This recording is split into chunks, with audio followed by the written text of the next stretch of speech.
안녕하세요. 쿨캣입니다. 이번 시간에는 전기 회로에 대해서 좀 더 살펴보겠습니다. 이번에는 전기 회로 해석, 정확히는 직류 회로 해석에 대해서 살펴볼게요. 먼저 지난 시간에 배웠던 개념들을 전기 회로 하나 안에서는 서로 간의 관계가 어떻게 되는지 다시 한번 전체적으로 정리해볼 필요가 있어요. 그 다음에 전기 직류에서 보통 다룰 수 있는 직렬 회로랑 병렬 회로에 대해서 살펴보겠습니다. 저번 시간에 배웠던 것 중에 가장 근원적이면서 중요하다고 볼 수 있는 개념이에요. 전압이라는 것은 전기적 위치 에너지 차이를 말합니다. 다른 말로 전기적 위치 에너지를 우리가 전이라고도 하는데요. 이 전기적 위치 에너지 차이가 생김으로 인해서 전류가 흐르는 게 가능하게 되는 거죠. 좀 더 간단히 말씀드리면 중력장, 우리가 살고 있는 이 공간에서는 물체가 높은 곳에서 낮은 곳으로 떨어집니다. 즉, 높이가 높다는 것은 중력장에서 위치 에너지가 높다는 것을 의미하고, 높이가 낮다는 것은 위치 에너지가 낮다는 것을 의미합니다. 그래서 물체가 이동하는 방향은 위치 에너지가 높은 곳에서 낮은 곳으로 이동하게 되는 거죠. 전기장도 똑같아요. 전기장에서는 전기적 위치 에너지가 높은 곳에서 전기적 위치 에너지가 낮은 곳으로 이렇게 전류가 흐른다고 이해를 하시면 됩니다. 이 이야기를 왜 하냐면, 전류가 흐르기 위해서는 전기적 위치 에너지 차이가 있어야 그 차이로 전류가 흐른다고 우리가 이야기를 할 수 있는 거죠. 그래서 이 내용을 기본 바탕으로 오늘 본격적으로 전기 직류 회로에 대해서 살펴볼게요. 전기 회로에 대해서 가장 간단한 형태로 그려볼게요. 회로 하나가 동그랗게 그려져 있고, 건전지, 즉 전지죠.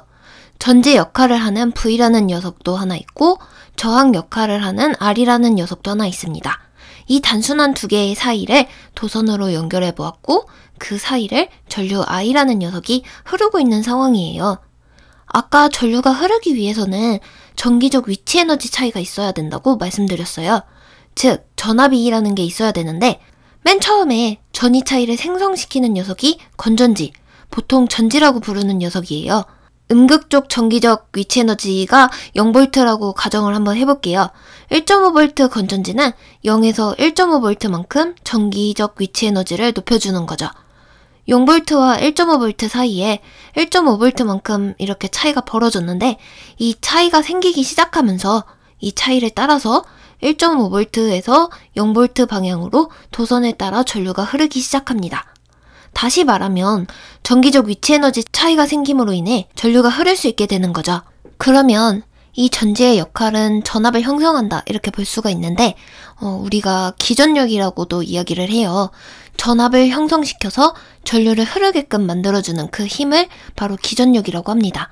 전지의 역할은 그 기전력을 통해 전압을 형성해주는 것으로 볼 수가 있어요. 그러면 저항은 어떤 기능을 하는지 살펴볼게요. 저항은 전지에 반대되는 기능을 한다고 보시면 됩니다. 즉, 전류가 저항을 거쳐가면 높았던 전위가 다시 낮아진다고 보면 돼요. 여기서 이렇게 전류가 흐를 때 한 가지 알아두셔야 되는 게 있어요. 저항을 만나기 전까지는 기본적으로 이 도선에 다른 저항이 없다고 가정했을 때 전위가 일정하게 유지가 됩니다. 여기서 1.5V로 출발했으면 이 저항 앞단 전위도 1.5V로 유지가 되는 거죠. 그러다가 저항을 만나는 순간 전압이 뚝 떨어지게 되는데, 얼만큼 떨어지냐 하면 다시 0V로 떨어지게 됩니다. 왜냐? 1.5V에서 0V로 다시 떨어져야 중간에 다른 저항이 없는 도선을 통과할 때도 0V로 유지가 되기 때문인데요. 좀 더 쉽게 그래프를 그려서 볼게요. 여기를 전이라고 하겠습니다. 전기적 위치 에너지겠죠? 처음에 1.5V로 시작할게요. 쭉 가다가 저항을 만나는 순간 전위가 떨어집니다. 어디까지 떨어지냐 하면은 0V까지 떨어지는 거죠. 시작점이 전지의 플러스 극이고, 한 바퀴 돌아서 끝점인 전지의 마이너스 극으로 오는 거죠. 다시 전지로 가면 0V에서 1.5V로 점핑을 시켜주는 거예요. 이렇게 전위가 배치되는 걸 보시면 될 것 같아요. 이 그래프는 직류 회로를 보는 내내 자주 보게 될 건데요. 전류가 흐르는 게 가능하게 된 게 바로 전기적 위치 에너지 차이라고 거듭 말씀드릴게요. 이 전위가 어떻게 배치되느냐에 따라서 그 회로의 특성을 설명할 수 있는 거죠. 그래서 이 그래프를 자주 쓸 거기 때문에 잘 기억을 해주세요. 지금은 이 간단한 회로에서 이렇게 전위 변화가 생기는구나 하고 보시면 될 것 같습니다. 이 전이라는 것은 전지와 저항을 통과함으로써 높아졌다가 낮아지는 개념이고요. 이따 살펴볼 직렬회로 연결, 병렬회로 연결을 통해서 살펴보면 저항의 배치를 어떻게 하느냐에 따라서 이 전이가 이렇게 갑자기 내려갈 수도 있지만 단계적으로도 내려갈 수가 있어요. 중요한 건 전이는 저항의 배치에 따라 상대적으로 변한다. 요렇게 이해를 해주세요. 전류는 이 도선을 따라서 실질적으로 흐르는 전하의 흐름입니다. 실제로는 전자가 흐르는 거지만 우리는 양전하가 흐르는 방향을 전류의 방향이라고 보통 이야기를 해요. 전류는 어떤 특성이 있냐면 일종의 흐름이기 때문에 저항의 반비례해서 흐르는 성질이 있습니다. 저항이란 건 물길의 폭으로 비유해 볼 수 있어요. 지난 시간에도 말씀드렸는데 저항의 크기 R은 단면적의 반비례, 길이에 비례합니다. 여기에 전류가 흐르고 있는데 두 갈래 길에 만난 거죠. 하나는 폭이 좁은 쪽, 즉 저항이 크다는 이야기고 저항이 적은 쪽은 폭이 넓은 길인 거죠. 이걸 물길이라고 가정을 한다면 폭이 넓은 쪽에 물이 더 많이 흐르게 될 거예요. 좁은 쪽으로보단요. 마찬가지로 전류도 폭이 넓은, 즉 저항이 작은 쪽으로 더 많은 전류가 흐르게 되어 있습니다. 저항이 큰 쪽은 당연히 적게 흐르겠죠. 어떻게 보면 전류는 저항의 반비례해서 흐르는구나 하고 쉽게 볼 수 있을 것 같아요. 여기까지 전압, 저항, 전류에 대한 기본 개념을 이 한 회로 안에서 어떻게 서로 관계를 맺는지 살펴보았어요. 다음은 이 회로를 좀 더 확장해서 직류회로에서의 직렬 연결, 병렬 연결을 살펴볼게요. 그 전에 두 가지 법칙을 먼저 살펴보겠습니다. 키레이호프 법칙과 오메 법칙을 살펴볼 거예요. 이 두 가지를 이해하시면 뒤에 나올 직렬 연결, 병렬 연결에도 도움이 됩니다. 키레이호프 법칙을 살펴볼게요. 글로만 읽으면 오히려 어려운데 실제로 보면 쉬워요. 첫 번째 전류 법칙 결론부터 한번 살펴볼게요. 아까 전기 회로는 정말 단순했어요. 하지만 한 점을 기점으로 이렇게 도선이 4개, 5개 막 연결된 경우가 있을 수 있습니다. 이 가운데 점을 기준으로 봤을 때 임의의 점을 하나 딱 잡았을 때 이 점을 기준으로 전류가 흘러들어오는 양이 있을 거고 나가는 양도 있을 겁니다. 이때 흘러들어오는 전류의 양, 나가는 전류의 양을 다 더해보면 플러스 마이너스 제로로 결국 같다는 이야기예요. 좀 쉽게 예를 들어볼게요. 물통에 물이 이렇게 차 있습니다. 물통에는 호수가 이렇게 연결돼 있어요. 한 3개 그려볼게요. 여기에는 물이 1분당 1리터가 들어오고 여기에는 물이 1분당 2리터가 들어와요. 그 이야기는 1분당 3리터의 물이 꾸준히 물통으로 이렇게 들어오는 거죠. 우리가 이 물통에 물의 수위를 일정하게 유지하고 싶다고 하면 당연히 1분당 3리터의 물을 빼주면 유지되겠죠. 그래야 1분당 3리터의 물이 들어오고 나가고 하면서 유지가 되는 거죠. 근데 만약에 숫자가 안 맞아요. 분당 4리터가 빠져나간다고 볼게요.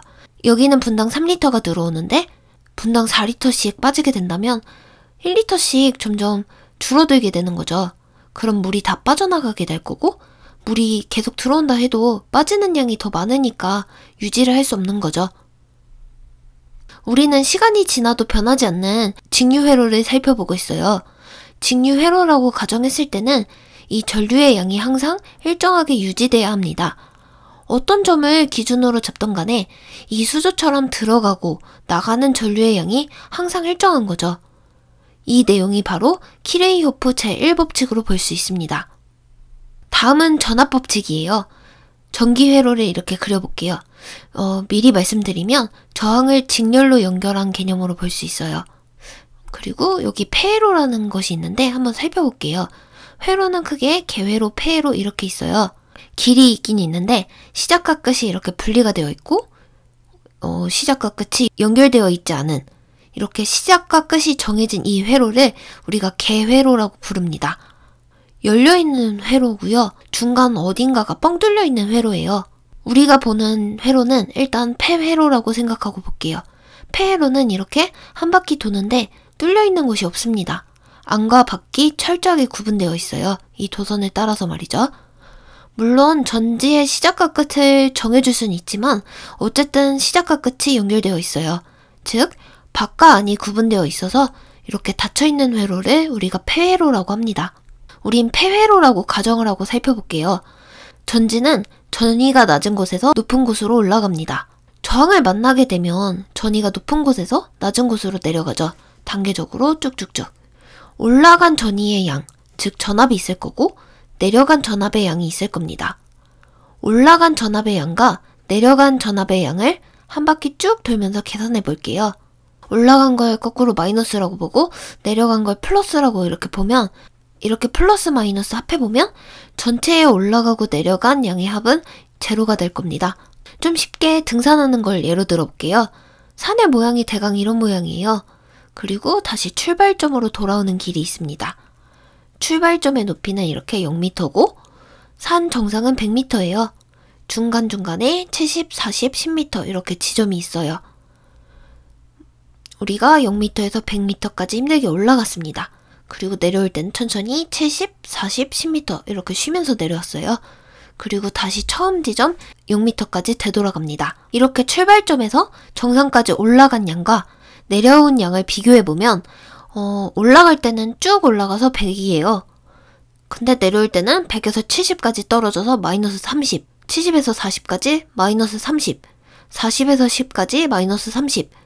출발점에서 다 내려왔을 때 또 완만하게 내려오죠. 마이너스 10. 이렇게 플러스 100에다가 마이너스 30, 마이너스 30, 마이너스 30, 마이너스 10 이렇게 합쳐주면 0이에요.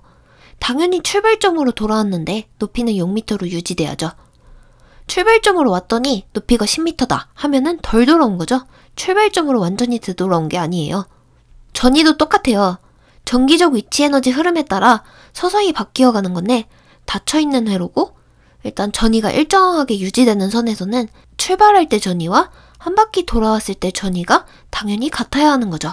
그래야 이 회로가 일정하게 유지되는 거예요. 이걸 설명한 게 바로 제2법칙으로 보시면 됩니다. 이제 오메 법칙을 살펴볼게요. 오메 법칙은 중고등학교에서 간단히 배워보셨을 텐데요. V는 I 곱하기 R 이렇게 볼 수가 있고요.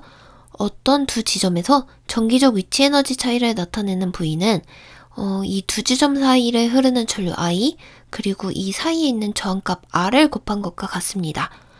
전류와 저항의 곱이 양단에 걸리는 전압으로 볼 수 있죠. 이게 V는 IR이라는 공식입니다. 공식을 한번 변형해 볼게요. 양변을 R로 나눠주게 되면 I는 R분의 V로도 볼 수가 있고, 저항값을 혹시 모를 때 양단에 걸리는 전압과 전류를 알고 있다면 R은 I분의 V 이렇게도 표시할 수 있습니다. 이런 식으로 저항, 전류, 전압 이 세 관계를 나타낸 것이 오메 법칙인데요. 이 오메 법칙과 아까 했던 키레이호프 법칙을 이해하셨다면 회로 분석이 쉬워질 거예요. 오메 법칙을 한번 적용해 볼게요. 어떤 저항 아래 전압 V를 가했더니 전류 I가 흘렀습니다. 이 회로의 저항을 20% 줄인다면 전류 I는 처음에 몇 배인가? 저항을 바꾸게 되면 전압이 일정한 상황에서는 당연히 전류가 바뀌는데 얼마나 바뀌냐 하면은 오메 법칙을 적용해서 설명해 볼 수 있죠. 이 사이가 V고 여기가 R, 그리고 I만큼 전류가 흐르고 있습니다. 이건 I는 R분의 V로 설명할 수가 있죠. 20% 저항이 줄었다는 건 처음 저항에서 0.8R로 바뀌었다는 겁니다. 20% 줄어들었으니까요. 다시 그려보면 저항이 0.8R이고 전압은 똑같이 V예요. 여기서 전류가 얼마나 흐르냐는 것을 보는 거죠. 새로 흐르는 전류를 우리가 I-로 표현해 볼게요. I-는 저항분의 전압이니까 0.8분의 V가 되는 거죠. R분의 V는 I에서 처음 나온 전류죠. 그럼 0.8분의 I로 이렇게 표현할 수가 있고, 이건 1.25 곱하기 I로 정리해 볼 수가 있어요. 그럼 처음보다 1.25배가 된 걸 알 수 있는데요. 오메 법칙을 이렇게 적용해서 문제를 풀어볼 수 있습니다. 그럼 다음 시간에 이어서 저항의 직렬 연결, 병렬 연결의 특징을 한번 살펴보겠습니다.